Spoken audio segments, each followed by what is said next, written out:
The argument of the month is a men's apostolate that teaches and defends the Catholic faith. The argument of the month provides each month an evening of fellowship where, during the course of a fine meal, a forum on significant current issues of faith and culture stand at center. The war of our time is the war against truth.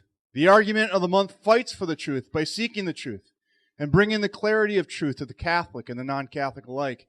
It is the hope of this apostolate that, enlightened by the truth and encouraged by fellowship, participants will return to their homes and workplaces better prepared to live more fully their Christian faith, better prepared to fulfill their proper roles in society and in the family, and better prepared to change the world.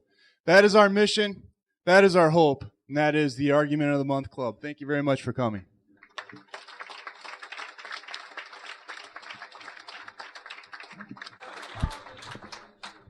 Since I know you all want to hear the speaker, I'll just say a few brief words to introduce him. For those of you who don't know, Christopher Check is the vice president of the Rockford Institute. They publish the Chronicles, the magazine of American culture. Just a few words about Chris. He holds a degree of English literature from Rice University. He served for 7 years as a field artillery officer in the United States Marine Corps in deployments and expeditions in the Far East and the Persian Gulf. His writings have appeared in newspapers and journals across the country, including Chronicles, Gilbert Magazine, This Rock, Touchstone, Angelus, The Wanderer, New Oxford Review, the Chesterton Review, Culture Wars, and the Chicago Tribune. He's addressed audiences like this all around the world. We're very lucky to have him here tonight. He'll be speaking about the Mexican martyrs known as the Cristeros. In addition to this talk, he has other recordings available back there. He's been working on a joint venture with Jim Vogel of Angelus Press to bring a lot of these great Catholic war stories, stories of heroism, to audio CDs so we can all enjoy them. Without further ado, here's Christopher Check. Hey, Joshua, who's the lights up there? Yep.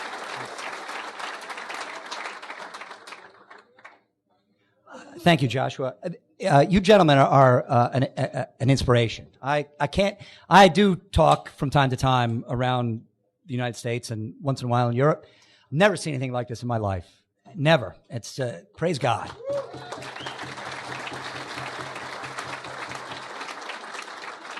I'm the father of 4 boys, and I tell them all the time, they would say ad nauseum, that the crisis of our age is a crisis of masculinity.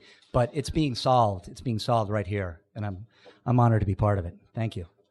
I want you to imagine going to confession on a Saturday afternoon, only to find an empty confessional. At the rectory, the door is ajar. Stepping inside, you call out for your pastor. Silence. A quick drive to neighboring churches yields the same results. No priests. Exasperated, you drive to a church far from your home. A few of the faithful are there talking in the parking lot. One thinks a priest might be by the week after next, but he's not sure. A young woman in the group hopes that he's right. She has changed her wedding date 4 times already for lack of a priest, and her fiancé thinks they should just go ahead and just have a civil ceremony.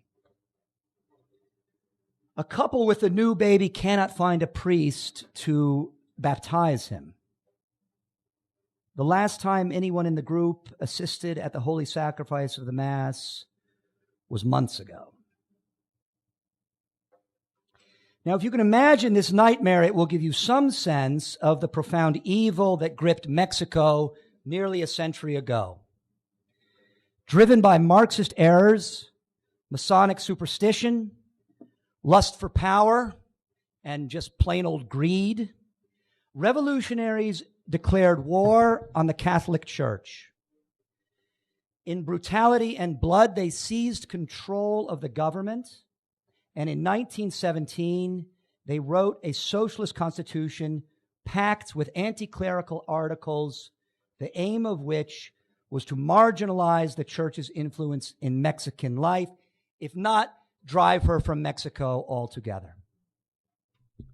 The revolutionary government confiscated church property, episcopal residences, hospitals, monasteries, convents, and schools. Clerical attire in public was outlawed. Priests were forbidden to express their political views in public. And priests had no legal identity. Priests could not seek justice in the Mexican court. To take a religious vow became a criminal act. All foreign clergy were deported. Unable to operate under these conditions, the Mexican episcopacy, after agonizing deliberations and consultation with the Holy See, on July 31st, 1926, suspended public worship, and save 3 who went into hiding, left the country in exile.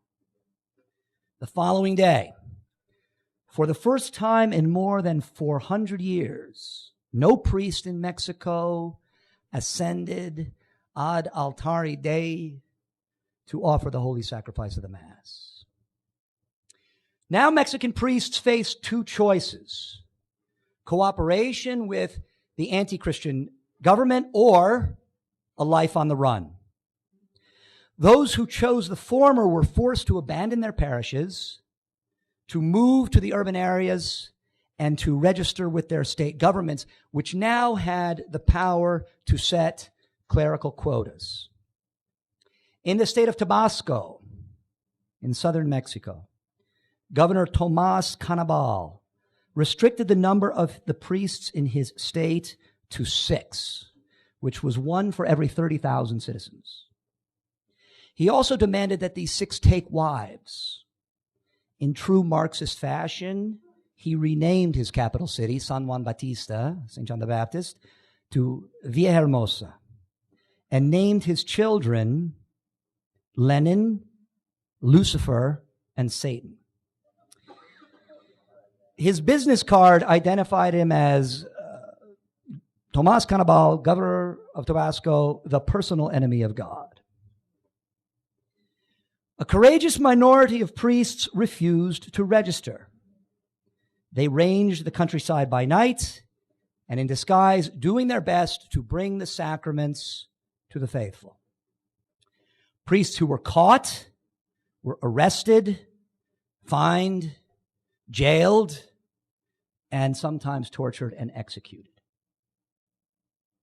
By January of 1927, the persecution of the church drove the faithful to conclude that they had exhausted all peaceful means. The National League for the Defense of Religious Liberty, an organization formed by middle-class Catholic intellectuals, had circulated petitions signed by 2 million Mexicans demanding constitutional reform. Their cries were ignored, and the government soon denied the petition's existence. Next, the League called for a nationwide boycott by the faithful of government transportation services, energy, and entertainment. But Mexico's wealthy, including many Catholics, felt the sting of the boycott and complained to the government. Federal police were sent in to break up the picket lines. Peaceful protest was devolving into street violence. The president of Mexico at the time was a man named Plutarco Elias Calles, known as El Turco, because of the common belief among the Mexicans that he was of Lebanese descent, and to the Mexicans, all Middle Easterners were Turks.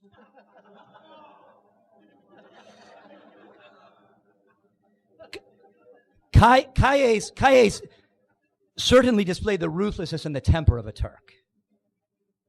He had, in 1926, added teeth to the persecution with additions to the Mexican Penal Code. The Calles Law, as it came to be known, called for uniform enforcement throughout the country of the 1917 Constitution's anti-clerical articles and threatened severe punishment for those in violation and for government officials who failed to enforce them.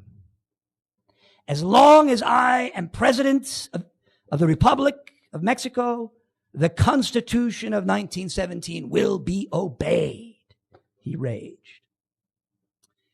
For Plutarco Calles, the church represented the past. A past, he said, that I strongly wish to see liquidated.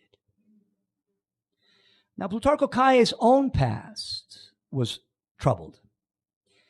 Illegitimacy, a drunk for a father, the loss of a teaching position because of some peculiar classroom behavior, a string of failed businesses, and a bankruptcy. By his own admission as an altar boy, he had stolen money from the poor box to buy candy. As an adult, he declared his hatred of Christianity with pride. For all of his hubris, however, Calles was absolutely right. Nothing so embodied the history and the identity of Mexico as the Catholic Church. From its founding, Mexico was altogether Catholic, militantly so.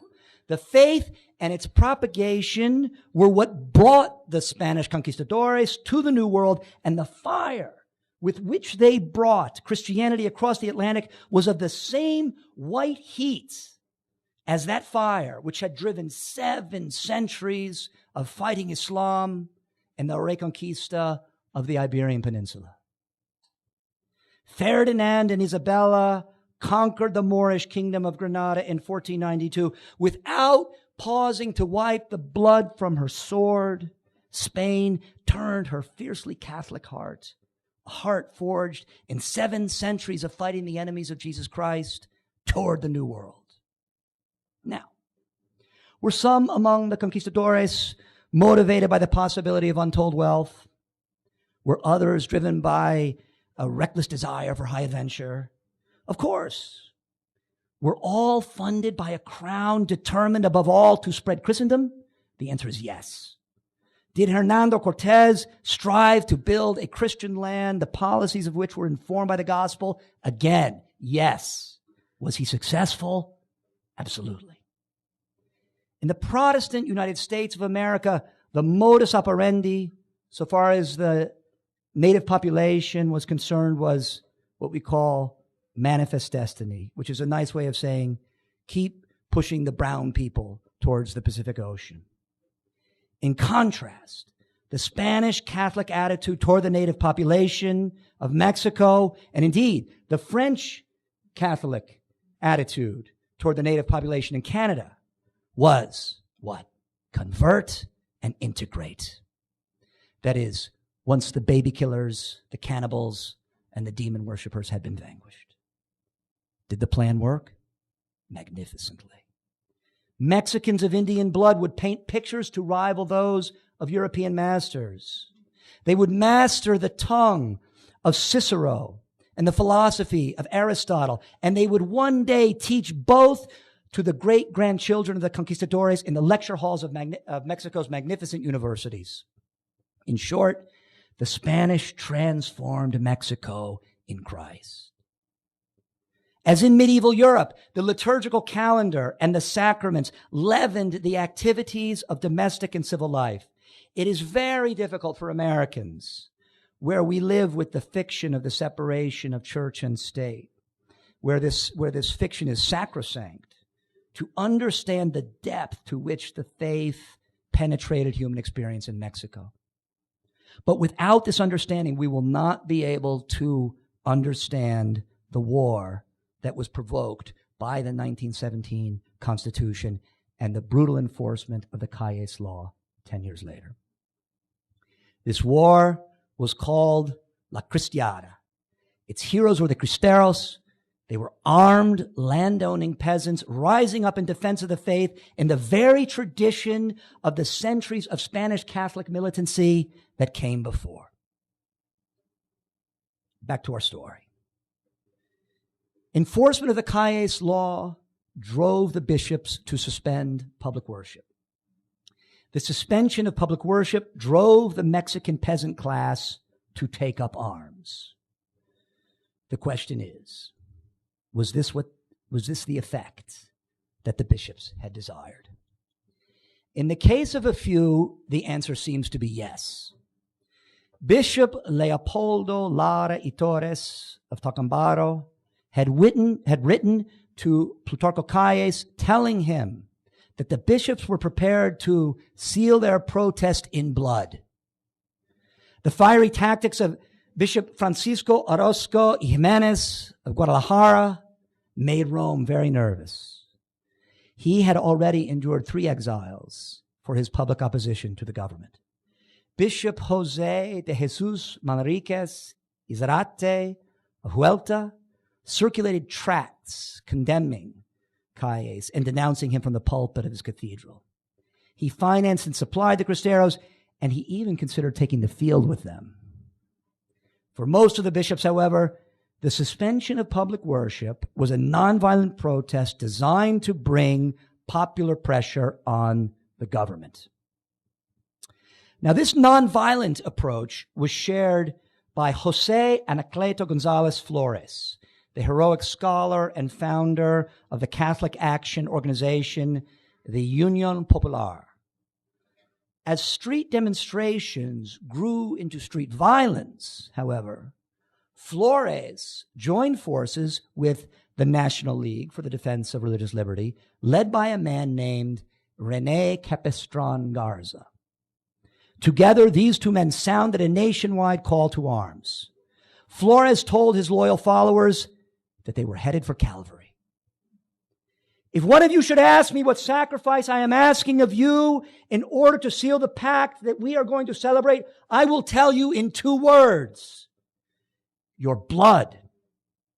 If you want to proceed, stop dreaming of places of honor, military triumphs, braid, luster, victories, and authority over others. Mexico needs a tradition of blood in order to cement her free life of tomorrow. For that work, my life is available, and for that tradition, I ask yours. Flores would eventually give his life after an ordeal of brutal torture during which he was hung by his thumbs while federal soldiers skinned the soles of his feet. Beatified by John Paul II in 1999, Flores had not limited his work to the organization of a military uprising. His Union Popular built programs of catechetical instruction for children and adults and organized relief for the poor. Flores knew that a military victory would be hollow if there were no Catholic Mexico to replace the revolutionary Mexico. When the Cristeros took up arms in January 1927, they had very few arms to take up, only their battle cry, Viva Cristo Rey. Rising almost simultaneously in small towns and villages in a dozen western states, including Zacatecas, Jalisco, Guanajuato, Durango, Michoacan, and Colima, hundreds of small and not particularly well-organized bands of sharecroppers and rancheros bearing machetes and hunting rifles took over local municipalities by disarming one by one federal as well as local militia garrisons. Lack of a long-term plan, however, took some of the steam out of the initial victories. Capestran Garza was not the man to organize an armed rebellion. His job, as he saw it, was to cross the border to stir up sympathy for the Cristero cause among American Catholics, sympathy that would translate into large gifts of cash with which to buy desperately needed arms and ammunition. Garza's American sojourn yielded almost no fruit. The American episcopacy were reluctant to support an armed rebellion against a government that enjoyed the full diplomatic recognition of the United States. The Bishop of Corpus Christi, when Garza came to see him, told him that the people of his diocese did not like Mexicans. Bishop Francis Kelly of Oklahoma and Tulsa and his friend, Archbishop Iron Mike Curley of Baltimore, stood apart from their peers, doubtless because these men had sought better to understand the conditions in Mexico and the motives of the Cristeros. Lay Catholic groups such as the Knights of Columbus, did not come through with financial support as had been hoped, although Mexican Knights of Columbus would soon be martyred. Garza very nearly succeeded in securing a gift of $500,000 from a small circle of Catholic businessmen led by William F. Buckley Sr., who was the president of the Petempec Oil Company. At the last minute, a deal that had been months in the making collapsed. Why it did remains a point of some dispute, but it was one event among many in a complex international intrigue involving the Holy See, the Mexican episcopacy, the Mexican revolutionary government, and most powerful of all, the United States State Department. Capistran Garza was right about one thing. He knew that American support would dictate the outcome of the war. He was wrong in thinking that he could ever capture it. Even as he was trying to fill the Cristero war chest with American dollars, most of the Mexican bishops, represented by the secretary of the Mexican Episcopal Committee, a man named Bishop Pascual Diaz, who may very well have been the one to scuttle the Buckley gift, were looking for a negotiated settlement. And the men in the field who were fighting and dying were never invited to the table. Knowing little of the details of the diplomatic bargaining that their uprising had generated, the Cristeros pressed ahead for their war for the soul of Mexico. In some regions, they were clearly winning, and in others, they were certainly holding their own. Taking over one rural village at a time, the Cristeros began not only to better organize their army, but also to set up Cristero-led governments in the villages and towns that they had liberated. They controlled wide portions of the state of Zacatecas. The region of Colcaman in western Michoacan sent Plutarco Calles formal written notification of its secession from Mexico. Cristero governments collected taxes for the war effort, but also discharged the ordinary functions of civil government, including school administration, where they imposed very heavy fines for truancy. Cristero lawmakers took a hard line on immoral behavior. Cohabiting couples in Cristero-controlled villages were required to marry or separate. Prostitution, gambling, public drunkenness were severely punished, and rape now could draw a sentence of death. Catholic social justice, expressed so eloquently just 3 decades prior in the papal encyclical of Leo XIII, Rerum Novarum, informed Cristero economic policy, which forbade speculation in corn and in other crops afflicted by shortages resulting from the war. The war raged for 30 months. The Mexican government attempted to deny Cristero victories, but the reality was that the Catholic soldiers had defeated federal units in operations ranging from large-scale cavalry engagements on the plains of Jalisco to guerrilla operations in the mountains of Durango, and always in spite of severe shortages of ammunition. The American military attaché, in his correspondence with Washington, D.C., described, he wrote, the remarkable tenacity of the Cristeros and the indiscipline of the Mexican Federal Army. Now, the man who had turned the Cristero army into a serious fighting force was Enrique Gorstieda, who took over operations in June 1927, 6 months after the uprising. Gorstieda was not a serious Catholic, but he was a soldier of vast professional skill. 37-year-old general came to sympathize, however, with the Cristero cause when his wife gave birth to a son. And after a lengthy and difficult search, he at last found a priest to baptize the child, but not until he had combed the streets of Monterrey and witnessed widespread prostitution. Gorstieda concluded that the revolutionary government's suppression of the clergy was responsible for the moral rot into which his city had sunk.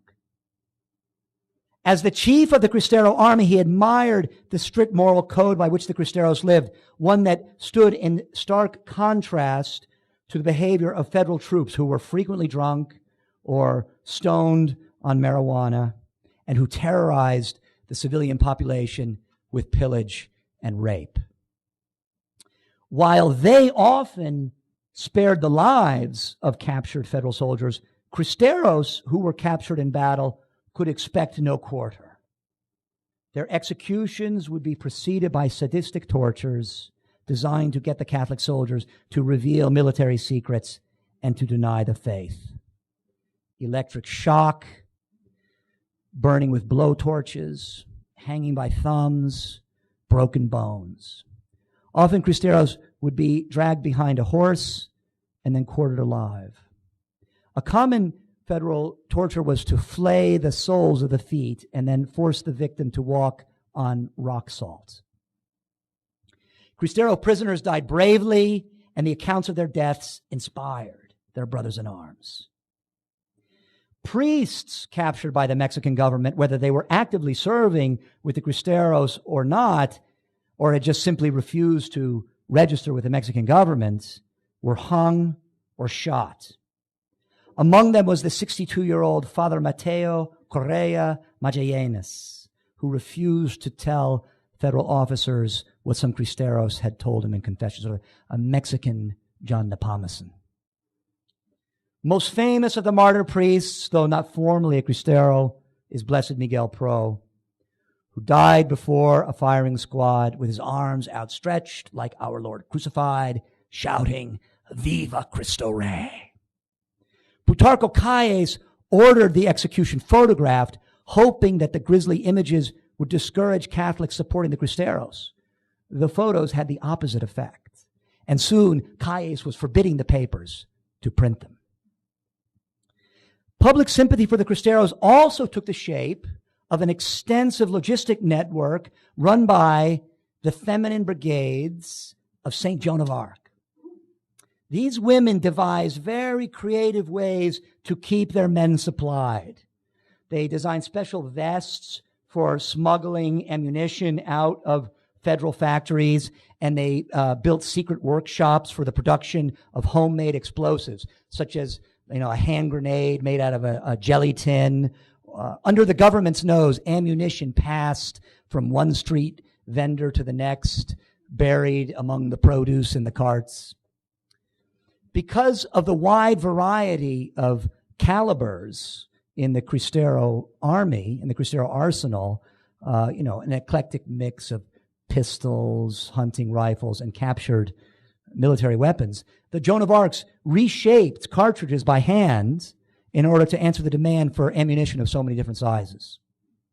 They even fashioned ammunition out of unexploded aircraft bombs that they would go out on the battlefield at night and collect.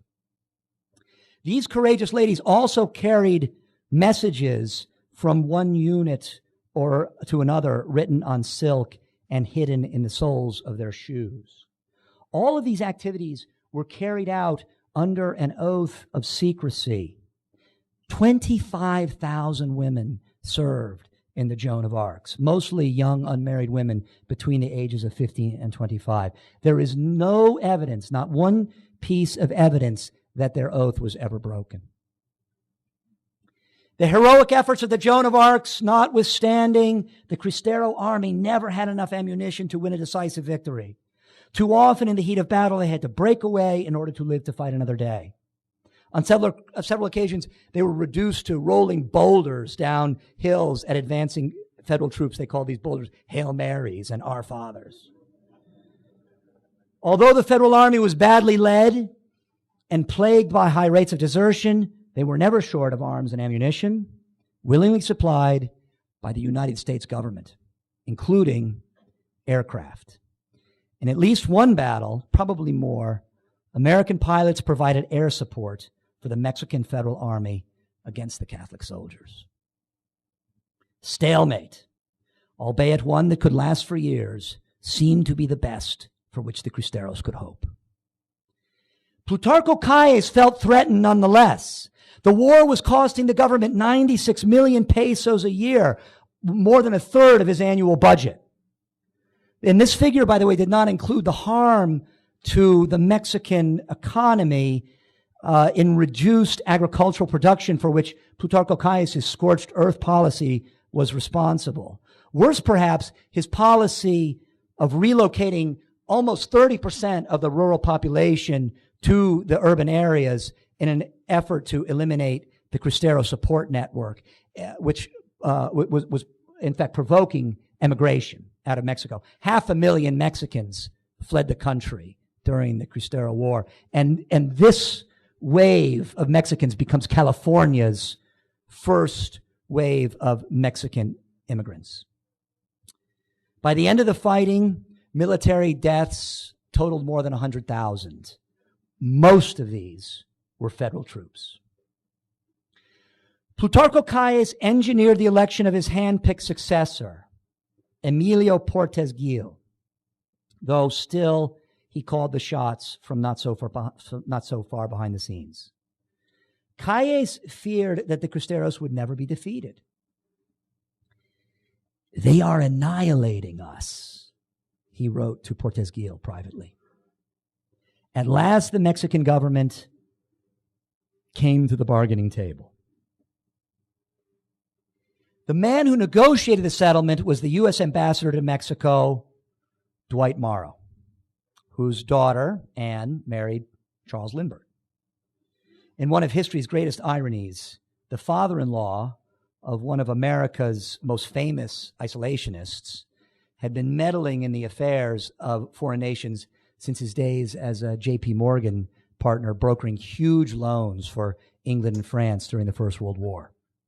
One need not admire his or agree with his interventionist politics, however, to marvel at his diplomatic skill. Calles and Gil knew that if the Mexican bishops would restore public worship, then the armed resistance would fade. Pope Pius XI agreed to permit the restoration of public worship only if he believed that the persecution of the church would be relaxed and church property restored. Calles and Gil were not willing to change the Constitution, but they hinted that enforcement could be relaxed. For his part, Ambassador Morrow wanted one thing: stability in America's southern neighbor, where American corporations were accustomed to making enormous sums of money. In other words, internecine strife in Mexico was bad for American business. Consequently, the same Coolidge administration that refused to recognize the Marxist government of Russia backed the Marxist government of Mexico. To Coolidge, the matter was simply now one of gently imposing American will. And Dwight Morrow, with his very famous ham and eggs diplomacy, had been working toward this end since his arrival in Mexico in November of 1927. More than a year and a half later, on June 21, 1929, Mexico City's Archbishop Ruiz y Flores and Bishop Pascual Diaz, along with Portes Gil, issued statements to the press. The bishop's statement expressed a vague hope that the restoration of public worship would, here's the quote, lead the Mexican people, animated by a spirit of goodwill, to cooperate in all moral efforts undertaken for the welfare of all the people of the country. Portes Gil assured the people of Mexico that the Constitution did not intend to destroy the identity of the Catholic Church, nor to interfere with its spiritual functions. He was prepared to hear from any person, whether a dignitary of some church or simply a private individual, any complaints he may have regarding injustices which may be committed by undue application of the law. He added that religious instruction could take place within churches, but not in schools, and that any law of Mexico was subject to appeal by her citizens. So, on these two thin statements, a fragile peace, the arreglos, was brokered. Ruiz y Flores and Diaz gave the most generous interpretation possible to Pius XI's demand that church property be restored. insofar as could reasonably be expected, Ruiz y Flores told Moro. Portes Gil said that the church would have to give the government time to vacate the buildings currently occupied.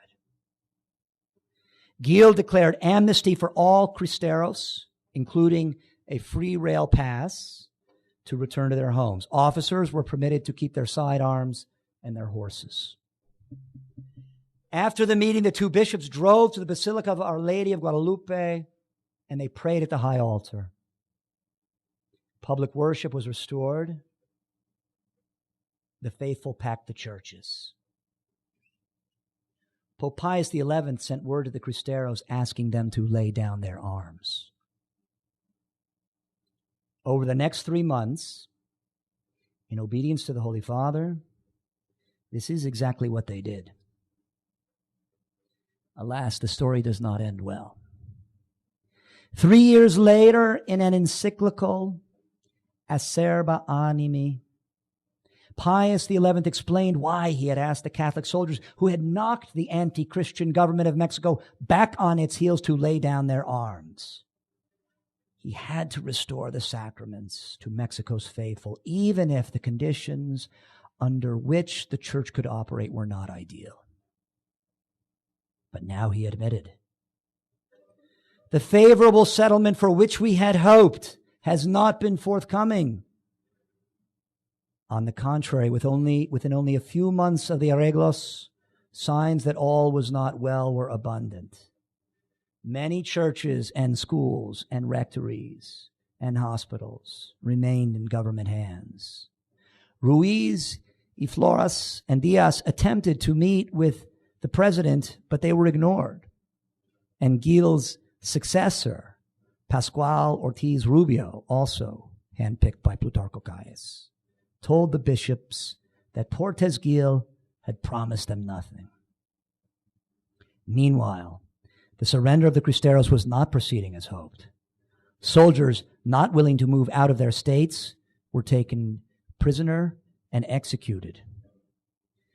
The annihilation of Catholic militants after the 1929 agreement lasted for several years.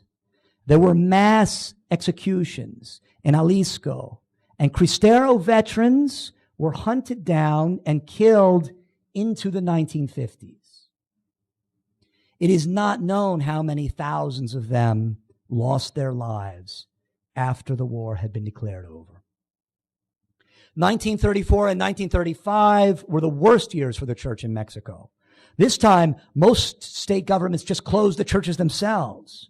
Priests were again on the run. It is in this period that Graham Greene's Whiskey Priest fights persecution and his own weaknesses in his magnificent novel, The Power and the Glory. Priests had practically vanished. In 1934, there were 334 priests to minister to 15 million Mexicans.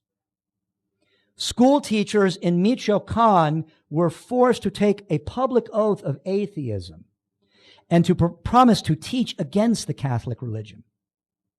Bishop Diaz's episcopal palace was never returned. He was thrown in a jail cell for a time, and then he was forced to rent rooms where he could find them.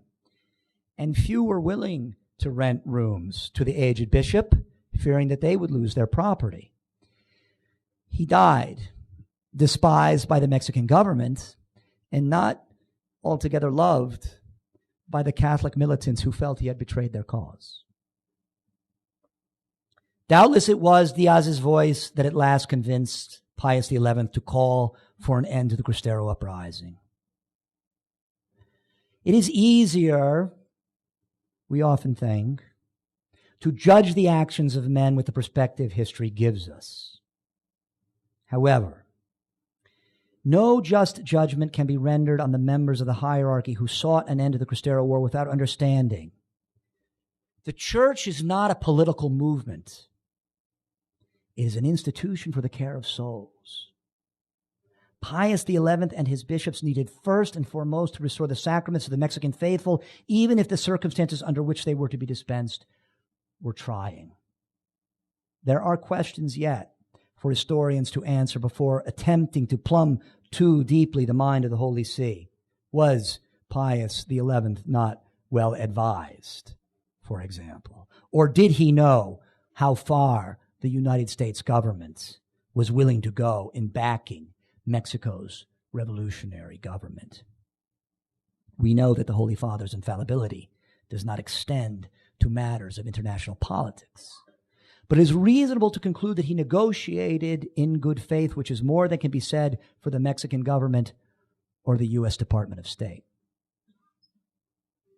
Recent beatifications and canonizations of martyrs of the Mexican Revolution by John Paul II and by Benedict XVI call to our attention the ferocity with which the church was persecuted not long ago in our own backyard. Other than diabolical madness, what else can explain a 14-year-old boy, Blessed José Sánchez del Rio, whose only crimes were love of God and a burning desire to defend Holy Mother Church, losing his life to torture and a firing squad at the hands of his own government? And what kind of fervor so fired the hearts of José and his fellow Cristeros that they rose up against all practical hope to defend the kingship of Jesus Christ? Both extremes are very much outside the realm of the American Catholic experience, where even among the devout, the church plays at best a peripheral role in daily political and social life. How many American Catholics, for example, today attempt to put into effect through their shopping habits the church's teaching on questions of economic justice? How many American Catholics have made a serious effort to understand the church's teaching on just war and really to plumb the mind of the Holy See on questions of international affairs? However history may judge the Cristeros, there is no doubt they put their faith into action in defense of Jesus Christ against his enemies. The Mexican church's climb out of the hell of the revolution has been slow. It is far from finished. Mexican school children, to the extent that they even hear the story of the Cristeros, are likely to get the socialist spin. Well into the 1970s, Catholic schools received regular inspection to ensure the use of government textbooks. Religion could not be taught, only values. Not until the 1980s were the anti-clerical articles repealed. Not until the late 1990s, with the beatifications and canonizations of the martyrs of the Mexican Revolution by John Paul II and in 2005 by Benedict XVI, did a sympathetic public awareness of the Cristeros begin to resurface. Even so, a thick anti-clerical sentiment remains, especially in the Mexican media, which fumed about opening old wounds when Miss Mexico in 2007 wore a dress honoring the Cristeros. The blood of the martyrs is the seed of the church. After Tertullian wrote these words, a century would pass before the Edict of Milan. How and when God will perfect the sacrifices of the Mexican martyrs is up to him. For our part, we can contemplate the ferocity with which the church was persecuted not long ago in our own backyard, and the zeal of the faithful who defended her with Catholic hearts forged in centuries of fighting the enemies of Jesus Christ.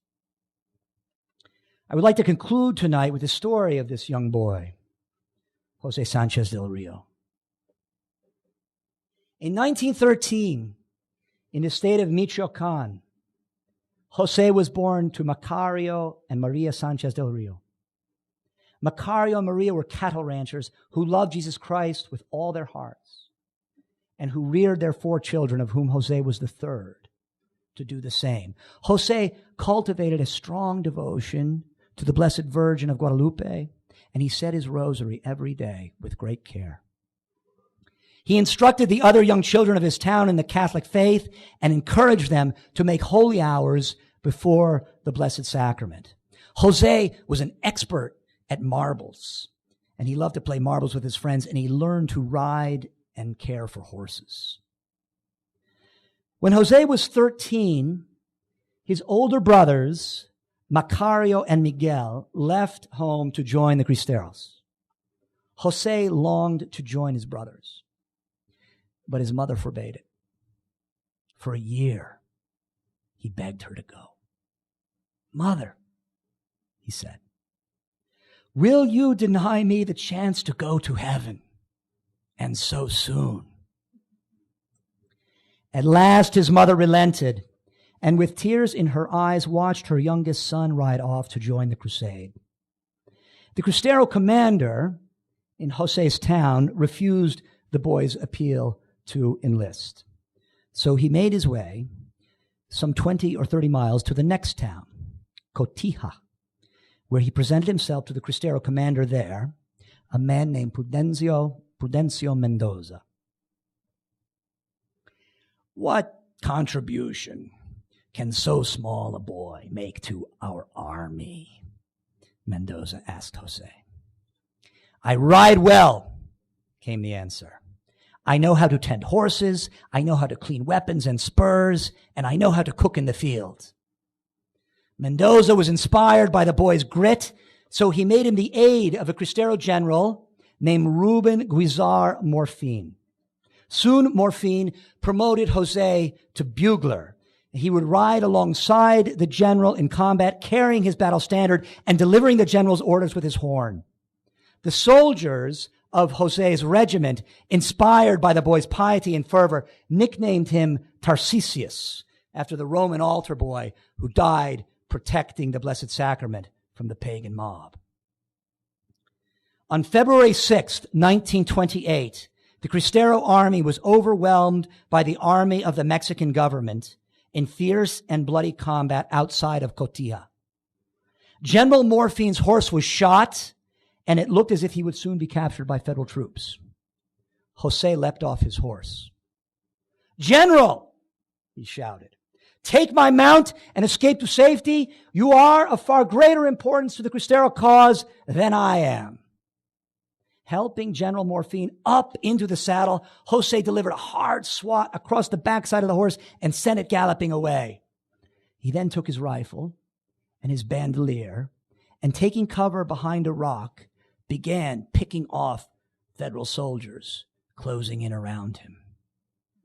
At last the boy ran out of ammunition, and standing up, he shouted to the enemy, "I have not surrendered. I have only stopped shooting because I have run out of cartridges."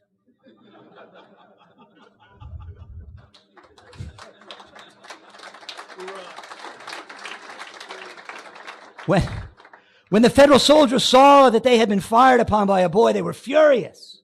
They seized him.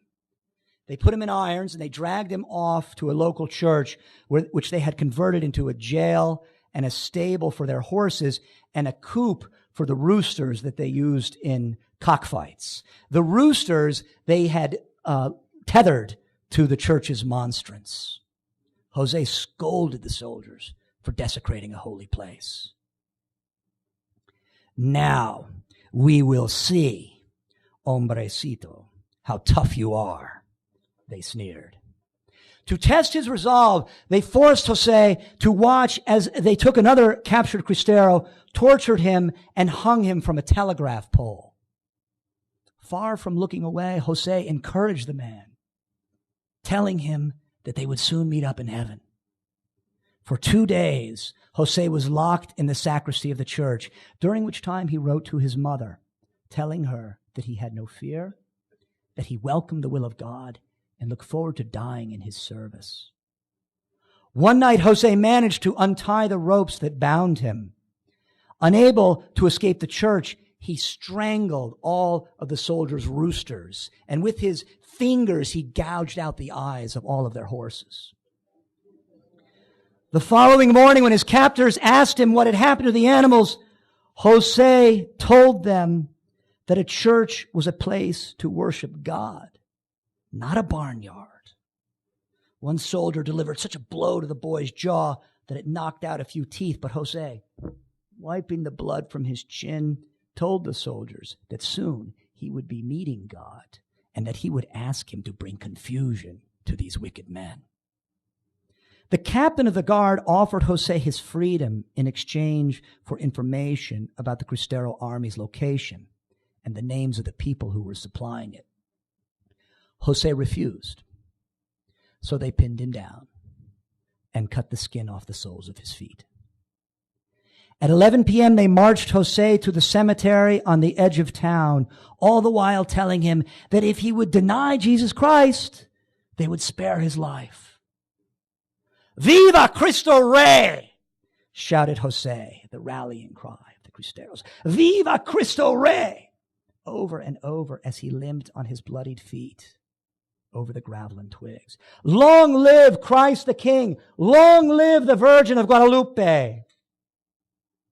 At the graveyard, Jose was pushed into a shallow grave. Struggling to his feet, he again shouted, Viva Cristo Rey! To avoid the sound of gunfire, the commander of the firing squad ordered his men to stab the boy with their bayonets. Viva Cristo Rey! Again the bayonet into his side. Viva Santa Maria de Guadalupe! Say death to Christ the King and save your life, demanded the captain of the guard. Viva Cristo Rey! The captain lost all patience and drew his own pistol. The first bullet struck Jose in the head, knocking him to the ground. Blood poured forth from the wound, but the young boy refused to die. As his blood pooled next to his face, Jose, in a final act of defiance of the enemies of Jesus Christ who had taken over his country, dipped his hand in his blood and with it drew a cross in the dirt. In a final act of devotion to Christ the King, he touched his lips to the cross. 6 more bullets at point-blank range sent the martyr into the arms of his Savior. My brothers in Jesus Christ, let us ask that the blood of Jose Sanchez del Rio and all of the Mexican martyrs, through the intercession of Our Lady of Guadalupe, see the revival of the faith in Mexico and in all of North America. Thank you.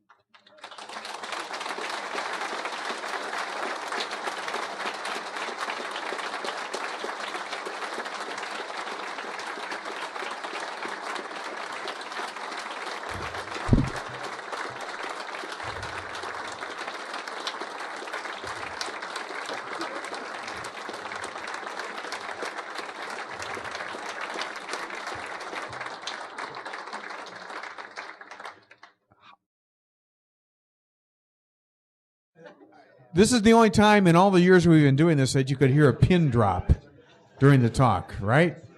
So you were tracking with this. And I think you're like me, you're thinking, what if? And it really seems a possibility. What if that stuff's coming here in its own form? You know, what if it's outlawed for priests to wear collars in public? What if public schools and even Catholic schools and home schools have to teach this? You know, and it's happening in Canada right now, where in even homeschooling, they have to teach government values, not Christian values. What if? And it doesn't seem far-fetched anymore, does it? No. I mean, that's what's terrifying, is this stuff could be months away, and some of it's here already in the works. We're talking months and our lifetime for this stuff to happen to this part of America.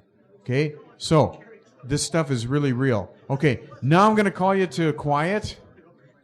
It seems like the Hispanic population, including the illegal immigrant group, is very much a target of radical leftists in this country. And that's not unreasonable on their part, because it seems like rather than having this rock-solid Catholic foundation in which they would have a clear sense of natural law, the common good, Catholic principles, they are ripe targets and are very much in the scopes of the radical left in this country. What is going on that the Hispanic population, in large part at least, seems to be almost in the pocket of the radical left in this country? All right. So, if I understand the question correctly, is why are Mexican immigrants to America under the influence of the left more so than they are of the right? I don't think this is a terribly complicated thing. They are the beneficiaries of public transfers, which are the the political work, the political agenda of the left, and effectively buying votes.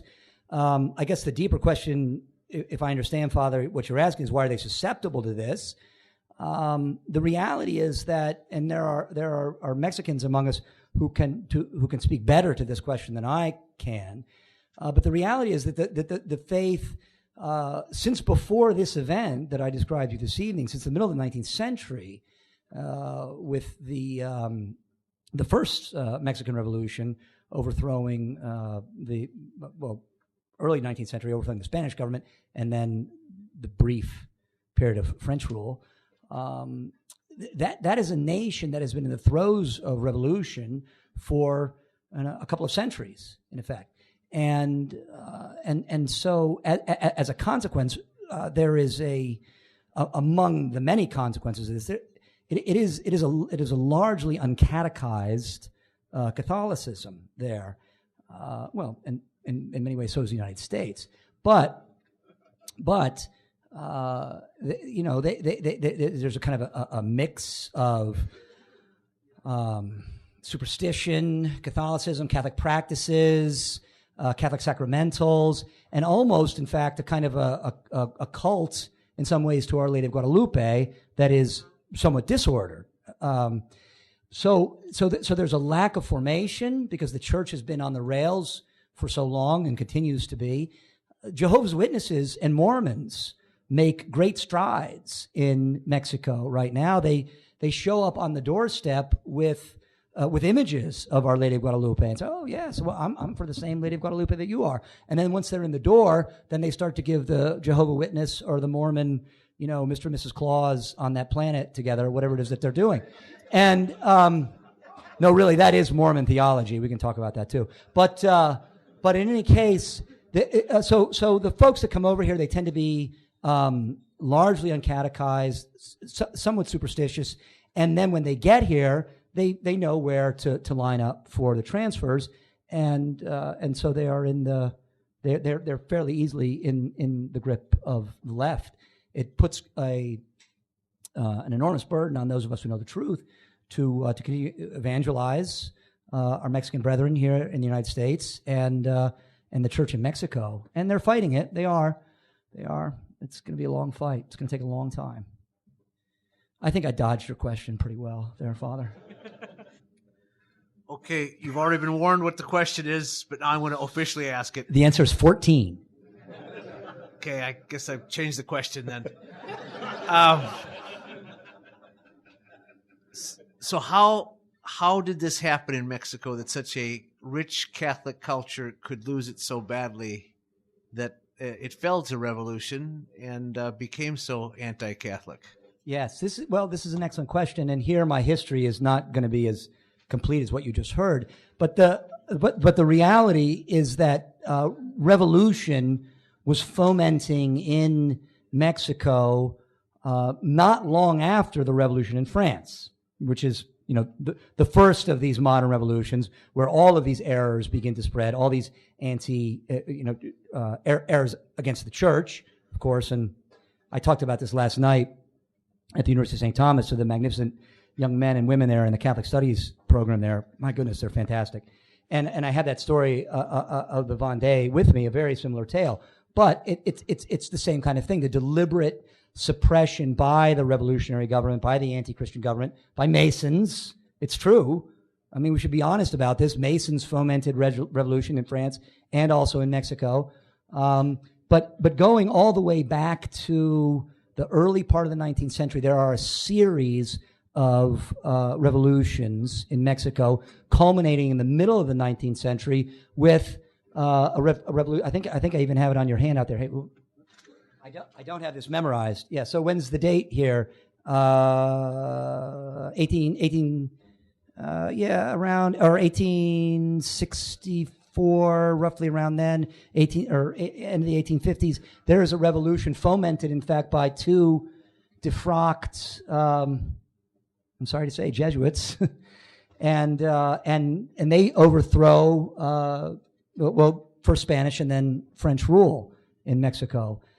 So by the time this event happens that I described to you tonight, there has been a century, really, of revolutionary, anti-clerical, anti-church activity going on in Mexico. There's a brief period, actually, under Porfirio Diaz, who was a dictator, but actually a fairly decent guy, for about 30 years, near the end of the 19th century and just into the beginning of the 20th century, where there was a lot of religious toleration.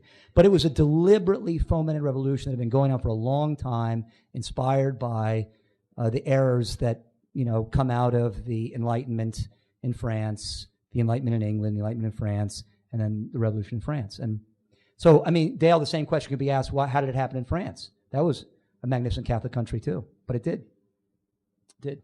And then it happened in Spain. After this story, just 3 or 4 years later, we have the revolution in Spain, and the same kind of brutal martyrdom of priests in Spain and bishops. And Pius XI is caught in the middle of all this. Russia, the errors of Russia are being spread to Mexico and Spain. He called the demonic triangle. He's caught in the middle of it. First, I'd like to flatter you and say I wish I could have you as a teacher. I would be taking as a notes. What? As a teacher, as a professor. So, Professor, I would like to ask you a question. In a few minutes, please draw as many parallels as you can between the revolution in Mexico and the resistance there and that which happened in England and Ireland under Henry VIII and Elizabeth I and the resistance of the Catholic faithful and the priests in those countries. Oh, well, that's an excellent question. As a matter of fact, I happen to have a lecture on Henry VIII's divorce on the table back there that goes into great detail about the origins of the Reformation in England.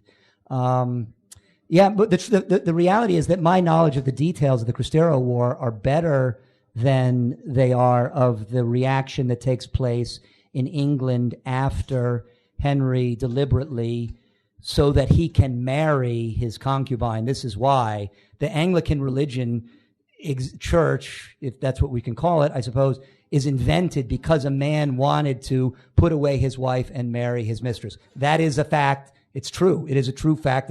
It's a fact of history. In any case, the reaction to that, the great event there, the pilgrimage of grace, is a story not unlike this, an armed uprising that eventually is brutally suppressed by the government of first Edward and then Elizabeth, and then similar kind of tortures, confining men in small boxes for a long time. I think Michael Davies has a lecture on the pilgrimage of grace on his on the Keep the Faith website, or But in any case, it's a similar kind of tale, and again, a deliberate war against the Catholic Church by people who controlled power and exercised it with great success. But there are, of course, Edmund Campion is an example. Everybody ought to get that biography of Edmund Campion by Yves Lenoir. So magnificent. There's so many terrific stories of the martyrs of England and Ireland. And, the book that I would recommend that all of you read on this question is actually written by a Protestant, right? William Cobbett, of whom Chesterton was a great fan. William Cobbett's The Reformation in Ireland and England. And then if you want to, Cobbett's pretty sensational. Like me, I like that.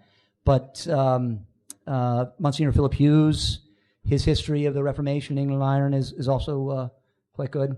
But yeah, very similar kind of story. Looking at your timeline. He wrote down his question. Oh, this is your handout. Oh, okay. Yeah. I couldn't help but notice the date 1917.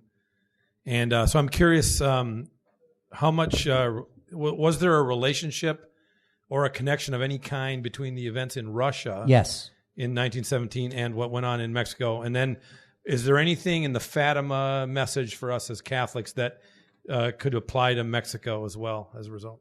Well, certainly that's an excellent question. Certainly by extension, because we're asked to pray for Russia and the errors with which she was afflicted or is afflicted. Although I actually think, there's a resurgence of Christianity coming, admittedly there in schism, And we want our schismatic brothers to come back to us, and so that the church can breathe with two lungs, as John Paul II observed.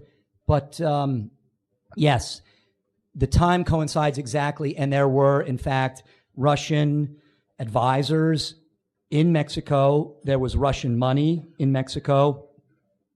So Marxists from Russia, political advisors, and money were funding and writing the Constitution of Mexico. So there certainly is that connection. And I think the way that you have rendered it in the spiritual context is beautiful. In praying for the heirs of Russia, we're praying for Mexico and Spain. You know, Spain, just as I say, 4 years later, is afflicted by the exact same errors. I do want to again compliment you on a wonderful presentation you gave this evening.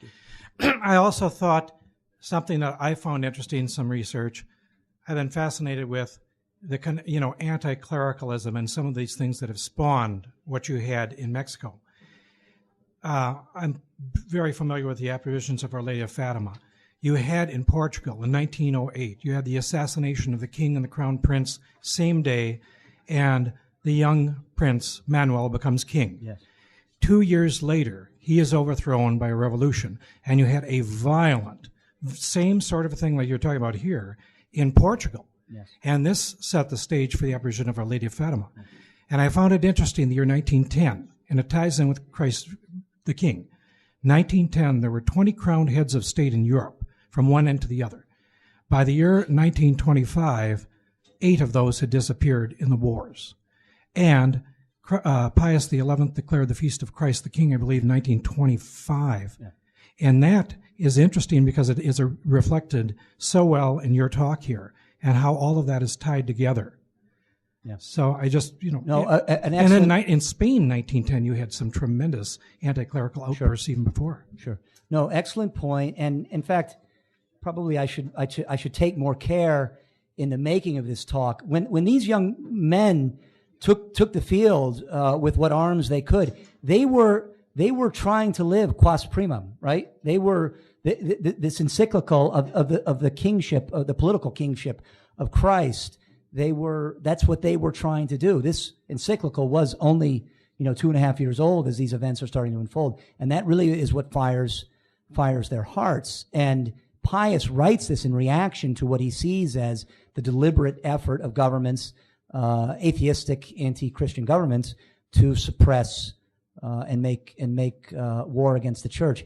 And since you brought up Christ the King, and this will answer in small part the question that the gentleman who very graciously escorted me over there to get another beer after my talk about what is to be done.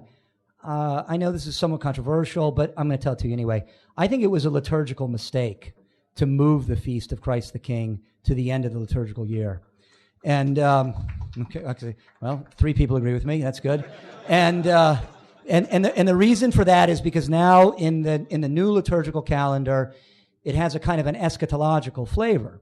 But in the 1962 calendar, the preconciliar calendar, whatever you want to call it, it clearly had a political sense to it. Christ the King of civil rulers. That is, and I encourage you all to read Quas Primum. So anyway, that's my opinion, and I know some other people agree with me. That's good. My name is Lupe Atilano, by the way. I'm from the Cristeros land. I just wanted to ask a question, maybe a couple of questions. One is you already mentioned why the Hispanics are very much in the pocket of the left.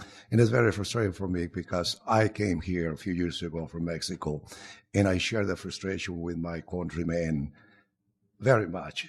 I'm very conservative. I want to stay Catholic. The other question is, okay, we talk about history. Now, my question is more directed to the present. And why, I don't know, this is why I got it from the press, and I don't know how reliable it is, but Obama took the Catholic vote. 4 years ago, maybe not everybody knew who Obama was, but I think it didn't take very much to know who he was, what his intentions. And I'd like you to kind of talk a little bit about how he got the Catholic vote. Yeah. Well, I mean, the reason Obama got the Catholic vote is because there are not enough organizations like Argument of the Month, Restoring the Faith.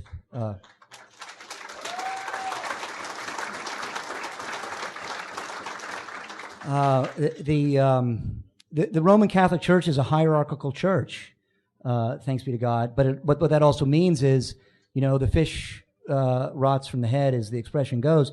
And our seminaries for many decades prior to just now were institutions where all kinds of wickednesses were proceeding and all kinds of errors were being taught. And it makes sense that, well, how does that saying go? If the priest is a saint, the people will be holy. If the priest is holy, then the people will be devout, and on and on and on until, if the priest watches football on TV on Sunday, then, the parishioners are not going to be that interested, or something worse. So we're led by our clergy. We're led by our clergy, and it puts a great burden on the clergy, but it's the one that they shoulder in becoming other Christs. And it's good that they do this, but the places where they're being formed, or where they were being formed, were defective for some time. I think that this is turning around, and under the pontificate of John Paul II, a lot of fine young men were inspired to come to the priesthood, and my brother among them, and many others. Those in this some young men in this diocese, of course, and in Rockford and all over the place. But we still rely on bishops, and the American episcopacy. Well, there's a lot of work there to do, and when the church starts taking the authority that it has, then the people are going to become devout again, and they're going to.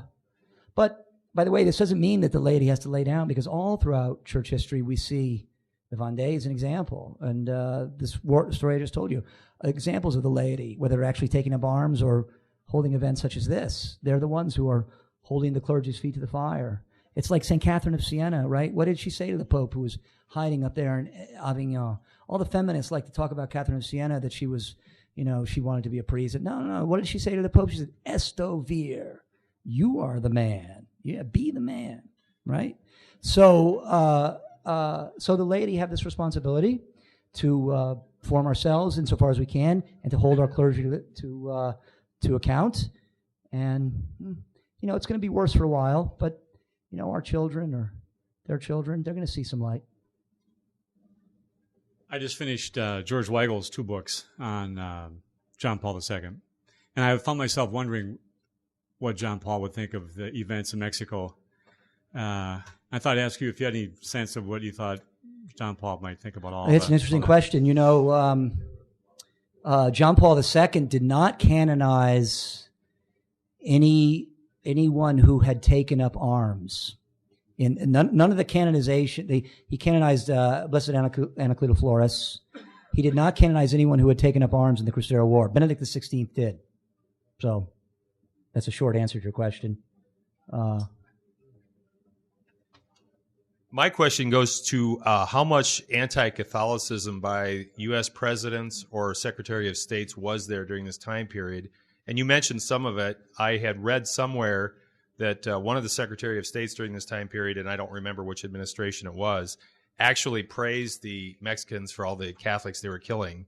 And I don't know if you're familiar with that quote or who that was, but specifically, it would have been the Woodrow Wilson administration, Calvin Coolidge, Hoover, and then Roosevelt during the time period you've talked about. So how much anti-Catholicism was there by the U.S. administrations, and how high up did it go? Yes. Well, I think the important thing to understand is that America is not a Catholic country. It never was. And when the colonists, particularly those in Massachusetts, announced their plan to secede from the British Crown, one of the chief inspirations for their secession from the British Crown was not the tax on tea. For goodness sakes, the people in Massachusetts were being taxed less than the people were in England itself. One of the principal reasons was the Quebec Act, and the Quebec Act was that act by the British Crown, which granted religious freedom to the French Catholics in Quebec. Of course, as you know, Quebec had fallen to the English after the siege of Quebec during the French and Indian War, and subsequent to that, there was a little bit of an uneasy relationship. But eventually, the British Crown said, "No, the Catholics can continue to practice their faith." It's good that they did this, but the Yankees in Massachusetts objected to this, and this was one of the intolerables that led to our separation from England. So it's important to know that. And then subsequent to that, there is a long history of anti-Catholicism, particularly in the middle of the 19th century. The Know Nothing period, of course, also where Masons are active in the United States government. But just to give you one example, in our war with Mexico, there is in the Mexican War in the 1840s. There are Irish immigrants and Germans staffing Winfield Scott's army, and they're treated very, very badly. You can't even say as second-class citizens, but really like dirt in the army of Winfield Scott. And when we finally invade Mexico during the Mexican War, an invasion, by the way, which Robert E. Lee opposed and also General Grant opposed. They were lieutenants at the time. Didn't favor. Abraham Lincoln, even for all of his wickednesses, he opposed it too. But when we crossed the Rio Grande, then the desecration of Catholic churches by American soldiers and the desecration of the female Catholic population of Mexico by American soldiers inspired an entire brigade of Irish Americans, recent Irish immigrants, called the St. Patrick's Brigade, or San Patricios, they're called. And they're regarded as heroes in Mexico. It was an artillery brigade, in fact, 150 of them, roughly, the largest defection in the history of the United States Army. Nobody knows the story. And, I mean, politically, this is treason. I'm not telling you it's not treason. On the other hand, it should be known that there was such a profound anti-Catholic sentiment in the United States at this time that it was a natural thing for these Irishmen to do what they did. And there's a monument to them in Mexico City where they are regarded as martyrs. Now, we can debate the political reality of that event, which is a little more complex than I just described it to you. But it's important to understand that Catholicism has always been at odds since the beginning with America. It's important to know that. And then subsequent to this, in the presidency of Theodore Roosevelt, by the way, a fantastic guy, probably our last really great president. I mean, this is a guy who read an extraordinary amount. He wrote. He was changed himself from this sickly little child into this robust character. All that is true. He's a fantastic man. But what is one of the central themes of the Theodore Roosevelt presidency? It's race suicide. And he publicly used this expression. There was no hiding this idea. It was common, particularly among Yankees in New England. Race suicide, what's that? Well, it was white Anglo-Saxon Protestants contracepting themselves out of existence, not having enough babies. And Theodore Roosevelt was extremely critical of them. He said, no, you have to go have more babies. Why? Because we're being overrun by these Dagos and these Micks and all these other people, because and that is what America is going to become. And then, of course, eugenics takes an even grislier turn with Sanger, of course, but even before that, some of the intellectual movements in the 20s and 30s behind the eugenics movement. All this was directed at Catholicism. So Catholicism has been at odds with America since the founding. It doesn't mean that America is, we should all move back to Ireland or whatever. No, obviously this is our country, and it's ours, and we should be working every day to transform it in Christ. I'm not intending to give you that impression, but knowing this history gives us a much better understanding of the church's relationship with the United States government, and even today. So the things that are happening today, they shouldn't really be surprising us. They should not be surprising us. And the efforts to accommodate going back to Ireland here in St. Paul with the Americanism heresy. These things, in the end, they ultimately, they're not successful. All right, enough harangue. Masonry has its fingers all over all these revolutions, the French Revolution, Russia, Ecuador, Portugal, so forth and so on. And I read Leo XIII's encyclical on Masonry. What's it called? I can't remember. Yeah, I don't. Somebody knows. At any rate, what is it? Humana Janus. So you read, when I read this, there were all these condemnations of these various Masonic principles, and it seems to me that most solid American Catholics espouse 50% of them that have been pretty soundly condemned in that encyclical. Can you comment on that?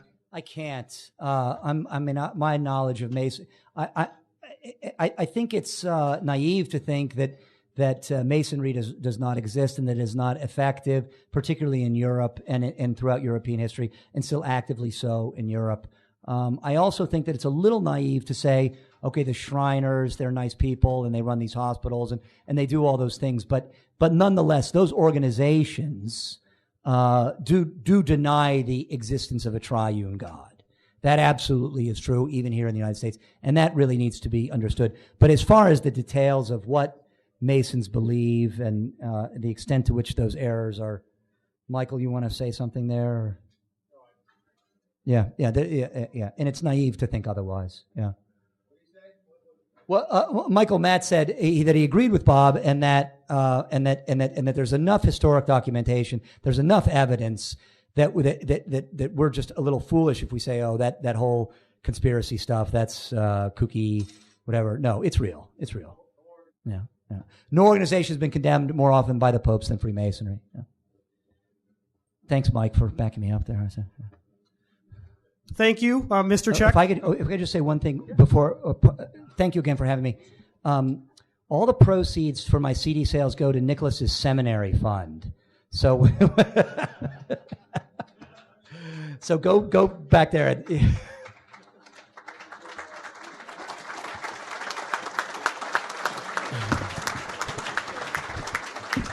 I'm teasing Nicholas about this, so your applause is premature, but we're all praying. So okay, thank you, Josh. So join me once again in thanking Mr. Check for coming.